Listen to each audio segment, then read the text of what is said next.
el nombramiento pastoral. Para nosotros fue un tiempo de mucha expectativa en Dios, que es lo que estaba queriendo hacer. Si bien tenemos que Dios hace tiempo que nos venía inquietando y que tenemos el don pastoral, pero todo ese tiempo creo que lo preparó el Señor, no era que nosotros lo estábamos pensando, ni buscando, ni nada. Así que compartirlo con ustedes fue muy bueno. Todavía estamos procesando muchísimas cosas de lo que Dios está haciendo en este tiempo a través de eso, pero estamos con mucho agradecimiento al Señor.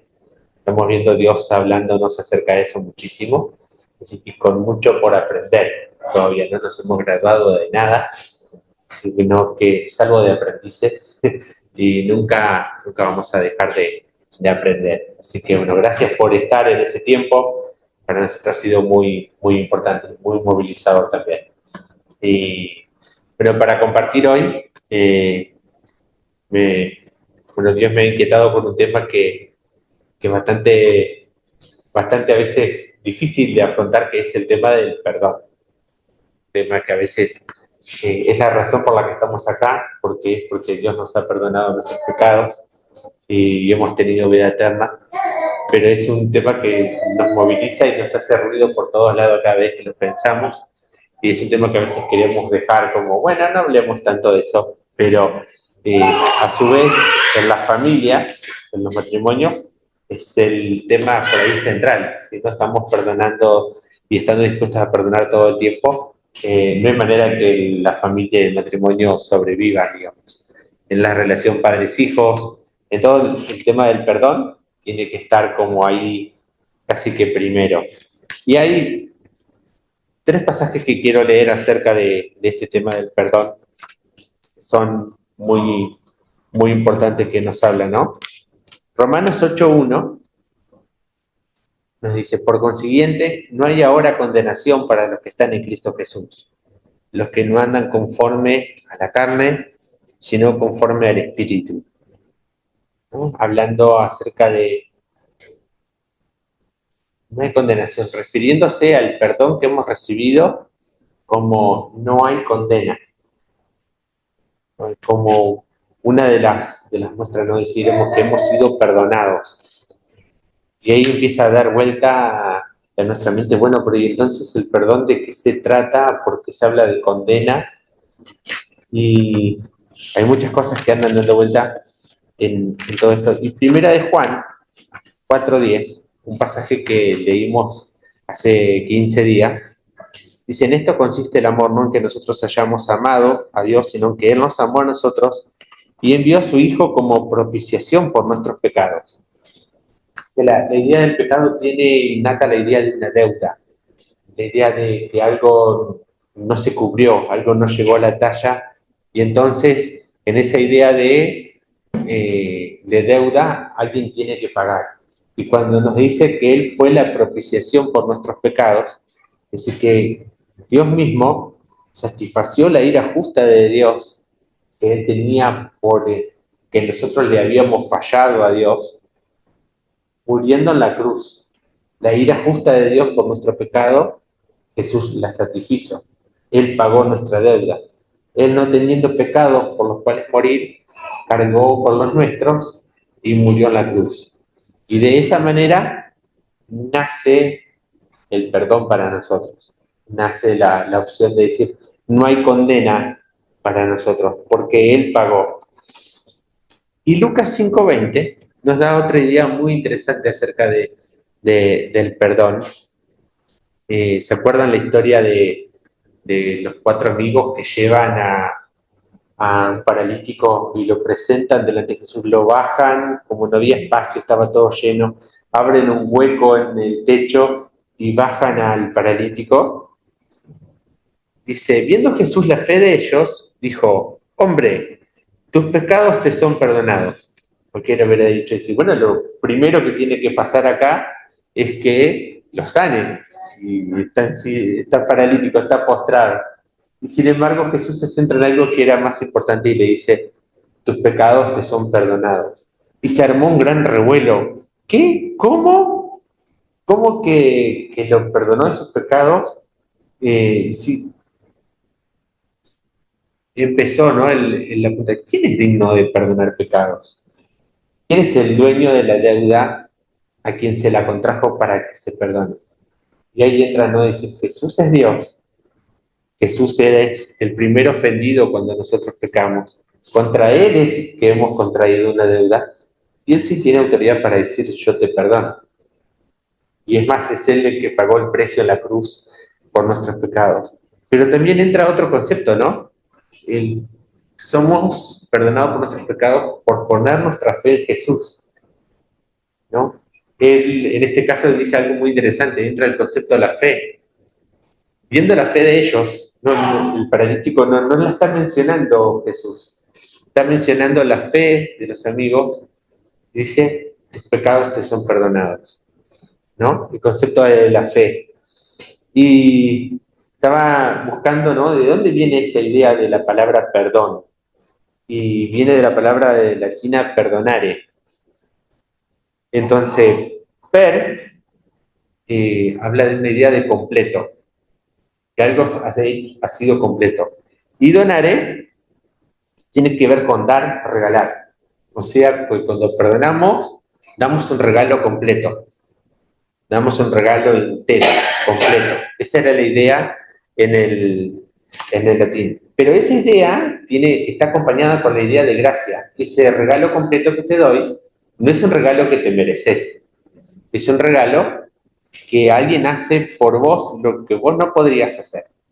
La idea no de la gracia es un regalo que no me merezco, entonces alguien me lo da. Por eso se usa la palabra gracia y no la palabra regalo simplemente. Y a su vez es un regalo que no puedo pagar. ¿Quién podría pagar la muerte de alguien en la cruz como lo que Jesús hizo? No hay manera de pagarlo. Nadie podría hacerlo. Y entonces Dios nos da de gracia, nos da de un regalo que no merecemos y que no podemos pagar. Y ese regalo de gracia es el perdón completo. Eh, Se salda la deuda. Cuando empezás a buscar la palabra, ahí en Lucas, afienat, que tiene que ver con cancelar la deuda, ¿no? Entonces, cuando miramos la idea de perdonar en el Antiguo Testamento, todo tiene que ver con una deuda que se cancela o que se pasa de largo. Y cuando pensamos en ese se pasa de largo, recordamos en Egipto cuando se pintó en el dintel de la puerta y entonces el ángel de la muerte pasó de largo, porque era símbolo de que la sangre de Cristo era la que nos perdonaba, ¿no? Eso era un símbolo futuro de lo que Jesús iba a hacer. Es como que pasó de largo, como que no lo tomó en cuenta, no lo cobró, no nos cobró lo que nos tenía que cobrar. No sé, que cuando pensamos en el perdón viene de Dios, porque es contra Él que hemos hecho la deuda. Y cuando pensamos en el perdón, pensamos que estamos dando gloria a Dios. Estamos dando gloria a Dios, que estamos hablando de un Dios perdonador, de un Dios que tomó la iniciativa en venir a morir en la cruz en propiciación por nuestros pecados. Eh, y nos permite vivir en esa gracia libres de la deuda, porque Él pasó por alto muchos pecados en nuestra vida y pagó el pecado que nos corre, el precio de ese pecado, de esa deuda, con nosotros. Cuando leemos en la historia de David, con Urías y Letita también, es como que Dios decidió pasar por alto la falta de David. Y era, ¿cómo perdonó a alguien que cometió adulterio? ¿Cómo perdonó a alguien que mató? No le agradó a Dios lo que hizo, pero decidió pasarlo por alto, ¿no? Porque Él iba a pagar por esos pecados en la cruz. Entonces hay un perdón para nosotros que toda la gloria de eso es de Dios, porque no viene de nosotros. Y este tema del perdón es muy amplio, ¿no? Yo al elegir hablar hoy del perdón, me metí en un relío, en un relío porque también la idea del perdón nos resulta amigable cuando empezamos a mirar en ese perdón que Jesús nos dio para nosotros, que es completo y es por gracia. Pero cuando empezamos a mirar, bueno, ¿qué dice Dios acerca de qué yo tengo que hacer con el perdón? Ahí es donde empiezan nuestras incomodidades y ahí empiezan donde interiormente nos hacen ruido muchísimas cosas, ¿no? Y Mateo 18, yo este pasaje de Mateo 18, mientras pensaba en el perdón, lo quería esquivar, pero mientras iba pasando la semana, Dios me iba diciendo, no, es por ahí, ese punto no hay cómo esquivarlo. Mateo 18, del 21 hasta el final del capítulo, nos habla de una segunda faceta del perdón, porque cuando miramos todo el capítulo está en algún punto orientado al tema del perdón o relacionado con los acuerdos y los desacuerdos entre los hermanos, entre la familia, entre las personas con las que nos relacionamos. Pero el verso 21 arranca diciendo, entonces se le acercó Pedro y le dijo, Señor, ¿cuántas veces pecará mi hermano contra mí que yo haya de perdonarlo? ¿Hasta 7 veces? Jesús le dijo, no te digo hasta 7 veces, sino hasta 70 veces 7. Por eso, el reino de los cielos puede compararse a cierto rey que quiso ajustar cuentas con sus siervos. Y al comenzar a ajustarlas, le fue presentado uno que le debía 10.000 talentos. Pero no teniendo él con qué pagar, su señor ordenó que lo vendieran junto con su mujer e hijos y todo cuanto poseía, y así pagara la deuda. Entonces el siervo cayó postrado ante él diciendo, ten paciencia conmigo y todo te lo pagaré. Y el señor de aquel siervo tuvo compasión y lo soltó y le perdonó la deuda. Pero al salir aquel siervo, encontró a uno de sus consiervos que le debía 100 denarios y echándole en mano, lo ahogaba diciendo, paga lo que debes. Entonces su consiervo cayendo a sus pies, le suplicaba diciendo, ten paciencia conmigo y te pagaré. Sin embargo, él no quiso, sino que fue y lo echó en la cárcel hasta que pagara lo que debía. Así que cuando vieron sus consiervos lo que había pasado, se entristecieron mucho y fueron y contaron a su señor todo lo que había sucedido. Entonces, llamándolo su señor, le dijo, siervo malvado, te perdoné toda aquella deuda porque me suplicaste. ¿No deberías tú también haberte compadecido de tu consiervo, así como yo me compadecí de ti? Y enfurecido su señor, lo entregó a los verdugos hasta que pagara todo lo que debía. Así también mi Padre Celestial hará con vosotros si no perdonáis de corazón cada uno a su hermano. ¿No? Y acá hablamos de nuevo del perdón como el pagar una deuda, ¿no? Como si se tratara de dinero, no una cuenta que quedó ahí. Y le dice en el verso 26, este siervo que le debía 10.000 denarios, yo me puse a hacer la cuenta y es algo así como 9 billones de dólares a precio actual. Entonces, si vos comparás la deuda que tenía su consiervo con él, que eran de 100 denarios, era el sueldo de un año. Dentro de todos es pagable. Pero cuando vos pensás en 9 billones de dólares, ¿cuánto tendría que ganar él, la esposa, los hijos trabajando para pagar? Es como la deuda externa argentina, más o menos, ¿no? La cantidad que debían. Realmente era impagable lo que este hombre debía. Ni trabajando 70 años de su vida él y toda su familia, pues se llegaba a pagar, salvo que hubiese sido de la élite y ganara al estilo Bill Gates para poder llegar a pagar lo que él estaba debiendo. Y en medio de ese contexto, él pidió tiempo y todo te lo pagaré. Pero Dios no es que el rey no le dijo, tenés tanto tiempo, le dijo, te perdono la deuda. Pero pareciera que él en su mente se fue de ahí pensando en que yo tengo que trabajar para pagar lo que estoy debiendo. Y entonces cuando se encontró a alguien que le debía a él no estaba pensando en, bueno, yo recibí perdón, voy a dar perdón, sino que en su mente se quedó con, yo todavía tengo que pagar, ¿no? Y ahí es donde entramos a decir, nosotros no podemos dar lo que no tenemos. Si alguien te da algo, un regalo, vos tenés que agarrarlo, sacarle la envoltura, tomarlo, hacerlo tuyo. Y entonces, cuando lo tenés y es tuyo, vos podés administrar si querés regalárselo a otro, dárselo. Pero si no lo haces tuyo, no. Jesús murió en la cruz por nuestros pecados y Él dice que si más los que creen en su nombre, les dio el derecho a ser hijos de Dios. De tal manera amó Dios al mundo que ha dado su Hijo unigénito para que todo aquel que en Él cree no se pierda, sino que tenga vida eterna. Entonces ese paso por alto tiene que ver con haber puesto fe en Jesús y creer que Él te perdonó de tus pecados. Entonces eso empieza a sanarte interiormente. Y lo tenés que creer por fe. Jesús me perdonó todos mis pecados.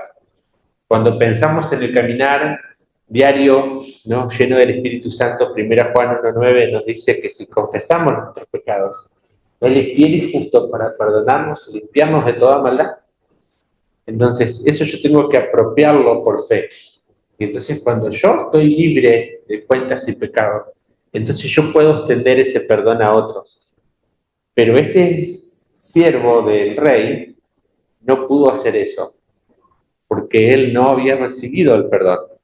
Él lo había dejado ahí como algo que yo tengo que pagar todavía, o trabajar para conseguir la cancelación de la deuda. Y acá en esto, cuando pensamos en este siervo pidiéndole perdón al rey, ¿te has puesto a pensar alguna vez o sos consciente de cuándo pediste perdón alguna vez? ¿Pediste perdón alguna vez por algo grave, algo grande que pasó, algo que te marcó y no te olvidas más de lo que es el proceso de ir y pedir perdón? Les voy a contar una historia. Mi segundo año de la carrera de agronomía, eh, estaba un día en una charla de líderes estudiantiles para ganar a la Universidad para Cristo y, perdón, ya estaba en tercer año de la carrera, pero hubo un recuerdo hacia atrás ahí en ese año y me acuerdo de que mi discipulador en ese momento estaba hablando acerca de la honradez y la integridad en nuestro caminar en Cristo. Y mientras estaba hablándonos acerca de la honradez y cómo vivir todos los valores como cristianos de manera íntegra, no sé, algo hizo Dios ahí a través de su Espíritu Santo y me recordó algo que yo había hecho que no era ni honrado ni íntegro. El año anterior, junto con varios compañeros, habíamos ido al campo de la universidad a hacer un trabajo práctico donde teníamos que mirar el estado en que estaba la avena y saber cómo iba creciendo y avanzando. Y en eso nos encontramos con un experimento científico donde había muchos bulbos de humedad enterrados en la tierra, que era de un compañero de nosotros, que era el traga de la facultad, el más nerd de todos, el que iba más al día, y todos le teníamos cierta envidia y algo de bronca por algunas actitudes que él tenía. Y entonces ese día yo y mis compañeros decimos, este se la tira, y le sacamos uno de esos bulbos de humedad que él tenía en su experimento y nos lo llevamos a nuestra casa. Y fue muy loco porque cuando estaba en esa charla, el Espíritu Santo me marcó: eso que vos hiciste con tus compañeros es pecado. Y a mí no me agradó. Uy, eso fue como un crujir interno de decir, bueno, ¿qué es lo que significa hacerte cargo cuando hiciste algo que a Dios no le agrada y que puede tener sus consecuencias? Si yo voy y hablo esto, la universidad me puede expulsar porque es una afrenta contra la universidad. Si se enojan en la universidad, tranquilamente podrían denunciarme y expulsarme dentro de la universidad y nunca más podría pisar una universidad, al menos por 10 años, de acuerdo a lo que la ley dice. Y entonces empecé a pelear. ¿Qué hago? Dios me dice que yo tengo que ir a pedir perdón y restituir, pero todo por decir, che, las consecuencias pueden ser muy muy difíciles. Entonces, peleé mucho internamente y oré, clamé a Dios, pero ir y ponerme en esa situación era difícil. Y la mañana que decidí que yo quería que Dios esté en el trono de mi vida y que mi relación con Él esté a cuentas, si Él me iba a usar para hacer de una influencia con el Evangelio dentro de la universidad y a donde sea que fuera. Entonces fui a hablar con la cátedra. eh, Todavía no sé cómo contuve el estómago entre todo lo que crujía dentro de mí y hablé con el profesor, el titular de la cátedra, y el señor me escuchaba y no sabía cómo procesar que un alumno esté enfrentando algo así.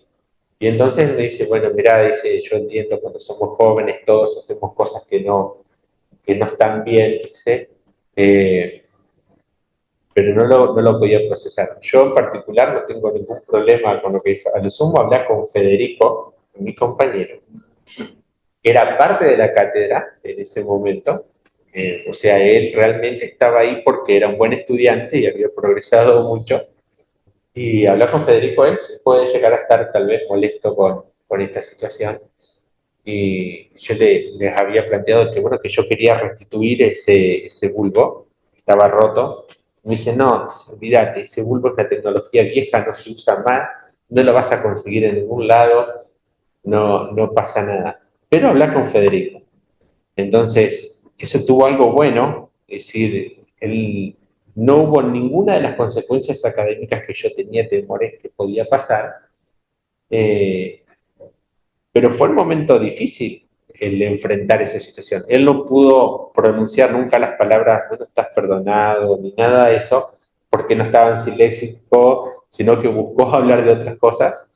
Pero me sembró una parte difícil, que era esperar 4 horas más hasta que mi compañero llegara ahí para hablar con él. Y esas 4 horas más seguí procesando, porque Federico también, él sí puede estar muy enojado acerca de eso.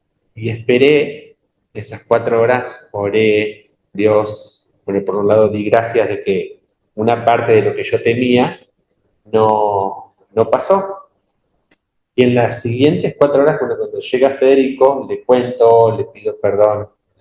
Y dice, mira, dice, yo también, dice, he tenido ganas de hacer cosas, dice, muchas veces, dice, y uno no anda con las manos calientes, dice, la verdad, dice, no pasa nada, dice, para mí no tuvo consecuencias, ese experimento lo abandonamos porque la tecnología que estábamos usando era vieja, dice, y no funcionaba, entonces no pasó nada, olvídate del bulbo, dice, pero, dice, tengo otro experimento ahí en la misma parcela, dice, con una pantalla LED, dice, una pantalla solar, dice, y alguien le clavó una estaca. Y quiero saber quién fue, dice, porque a ese sí lo voy a matar. Eh, por gracia de Dios, él no estaba enojado conmigo, me perdonó, pero él, el que le clavó la estaca, no estaba pensando en perdonarlo. Eh, ¿No? Dios preparó un ambiente donde yo tuve perdón sobre esto, eh, pero Dios ya había obrado en mi corazón en la disposición de ir a pedir perdón. Eh, Después quedó muy bien la relación con Federico, no hubo problema. Yo le conté de que la decisión, tanto a él como al profesor, por la cual yo fui a pedir perdón, era porque yo creo en Jesús, creo que Él me perdonó los pecados y que Él me llamó a vivir una vida en santidad y en integridad y que eso que yo había hecho no estaba bien. Y que creía de que ese Jesús quería tener una relación personal con ellos. Así que tuve la oportunidad de compartirles de Jesús a ambos. Ninguno de los dos aceptó a Jesús. Pero fue una decisión muy difícil la de ir a pedir perdón en ese momento. Me interpeló mucho emocional y espiritualmente en todas las maneras. Y aún contar la historia me interpeló, porque sí, cuando yo hice eso yo era cristiano, es decir, ¿cómo yo hice algo que a Cristo no le agradaba? Y a veces pensamos de que no, de que nuestros pecados tenemos que ocultarlos, como que si Dios no los conociera, como si Dios no supiera que eso que hicimos, lo hicimos. Y a veces tomar la decisión valiente de pedir perdón se nos hace difícil. En el matrimonio muchas veces nos cuesta ir y pedir perdón por algunas cosas que hicimos y que sabemos que le hizo doler el corazón de nuestro cónyuge. Pero en esta historia nos enseña de que tenemos una responsabilidad para con los otros consiervos, de mantener, pidiendo perdón, perdonando, no nos podemos desentender de eso. Y después entra el otro punto, ¿no? Pedir perdón por un lado cuesta, es difícil, es humillante, es hacernos cargo de las consecuencias, ¿no? A veces eso tiene que ver con las consecuencias, a veces para muchos eso implica devolver cosas que robaron, cosas de las que se quedaron y que a Dios no le agrada. Eso cuesta, pero después también está el otro lado, de que qué pasa cuando me vienen a pedir perdón. Yo recibí perdón y estoy dispuesto a otorgar perdón. No podemos dar lo que no tenemos. Solamente podemos perdonar cuando hemos recibido el perdón de Dios y lo hemos hecho parte de nuestra vida. Yo traje un video para compartirles ahora. Eh, no sé quién es, si Ivana te lo dejó para que lo pongas. Tal vez después en la transmisión lo podamos poner el link abajo para que lo vean, que habla sobre este tema. ¿Sí? Cuando hablamos de perdón, no podemos esquivarle de que muchas veces hay situaciones de dolor profundas, hay situaciones reales que pasaron que hacen que esa cuenta se empiece a acercar a esos 10.000 denarios impagables que las personas han hecho para con nosotros. Hay dolores profundos, hay heridas que son profundas, y las heridas profundas no sanan solas, sino que las heridas profundas hay que ir a un hospital, hay que ir a un médico que sane, que corrija, que ponga las cosas en su lugar, que dé medicamentos, que tal vez cada semana haya que ir y sanar y curar esa herida para que esa herida vaya sanando. Si la herida no es sana, se convierte en llaga. Las llagas pueden durar años y años y años. ¿Y cómo sé si lo que pasó en cuanto al perdón y las heridas son una llaga o son una cicatriz? Yo tengo un par de cicatrices en las manos, en todos lados, pero por ejemplo esta que tengo acá, yo meto el dedo y no duele. Yo sé que el perdón ha sido completo hacia una persona cuando la recuerdo a la persona, cuando recuerdo lo que pasó, cuando tal vez estoy en la misma habitación con la persona y no estoy incómodo, no me quiero ir o no quiero que el otro se vaya, sino que no duele. Pero si duele, si quiero que el otro se vaya, tal vez sea una llaga y tal vez sea porque pasaron 10, 15, 20 años de que pasó eso y nunca hice nada para perdonar, para pedir la asistencia del Espíritu Santo.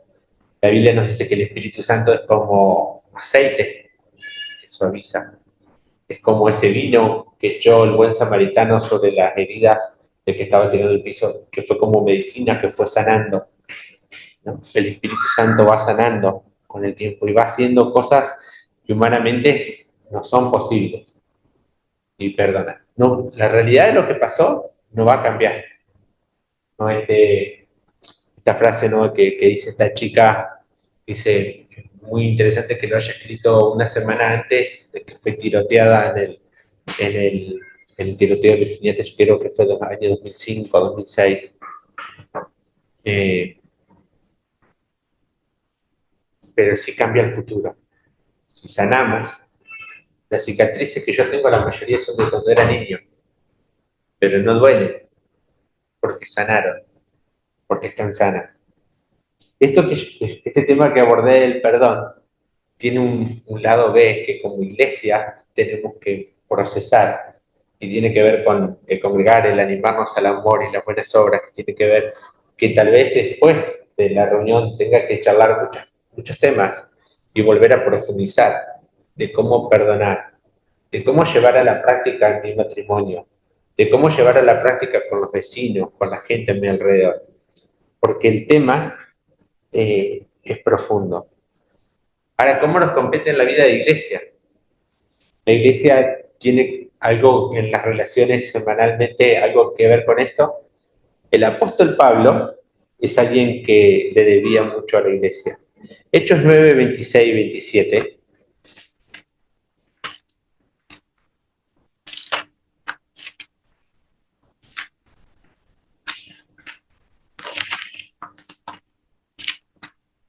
Porque siempre recordamos a Pablo como el héroe de la fe, ¿no? Ese que predicó el evangelio por todo el mundo.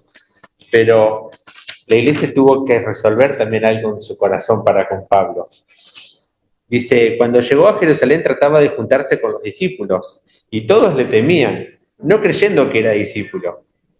Pero Bernabé lo tomó y lo presentó a los apóstoles y les contó cómo Saulo había visto al Señor en el camino y que él le había hablado, y cómo en Damasco había hablado con valor en el nombre de Jesús. Y si me vienen a presentar al hermanito Pablo, que viene a predicar de Jesús, pero el hermanito Pablo mató a mi tío, a mi hermano, a quien sabe cuántos de los que estaban en la comunidad de la fe. Entonces, cuando la Biblia nos habla acerca del perdón y el apóstol Pablo, la iglesia procesó el perdón de una falta que muchos hermanos tal vez lo pagaron con su vida. Ananías mismo, cuando Dios le dijo andá y orá por él, dijo, pero este es el que anda matando y viene con poder acá para meternos en la cárcel. ¿Y vos crees que yo vaya y ore por él? Y Dios le dice, sí, porque yo le he mostrado cuánto él tiene que padecer por mi causa, ¿no? Entonces, el hermano Pablo tenía sus cuentas para con la iglesia. Segunda Timoteo 4:16 nos cuenta una historia muchos años después, Pablo ya viejito, en la cárcel, ¿no? Y donde a él le toca vivir, a él en carne propia, las deudas de los hermanos hacia él. Y dice, ten cuidado de ti mismo y de la... perdón, estoy en primera Timoteo 4:16, de segunda Timoteo 4:16. Dice, en mi primera defensa nadie estuvo a mi lado, sino que todos me abandonaron, pero no se les tenga en cuenta, ¿no? Años después, él vivió de que a él también le causaron heridas, lo lastimaron, pero él aprendió este principio, ¿no? Si yo he sido perdonado, también tengo que perdonar a otros. No puedo dejar y quedarme estancado en esa situación, decidiendo y eligiendo no cancelar la deuda. Porque Cristo fue la propiciación por mis pecados. Él me redimió, Él pagó mis pecados y me da poder para que yo viva esto, del perdón entre los hermanos, que nos permite trabajar en armonía juntos, sirviendo.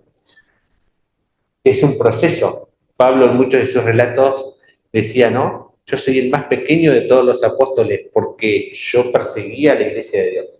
O sea, él en su corazón también tuvo que procesar esto de saberme perdonado por Dios y saberme perdonado por los hermanos. Seguramente esa herida todavía había que ponerle ungüentos, todavía había que ponerle aceite, porque esa herida todavía dolía, ¿no? Pero Dios lo fue sanando. Y entonces la Biblia nos dice en Colosenses 3:13,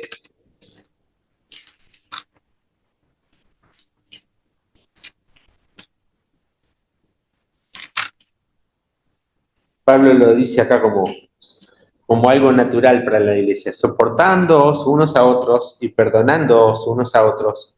Si alguno tiene queja contra otro como Cristo os perdonó, así también hacedlo vosotros.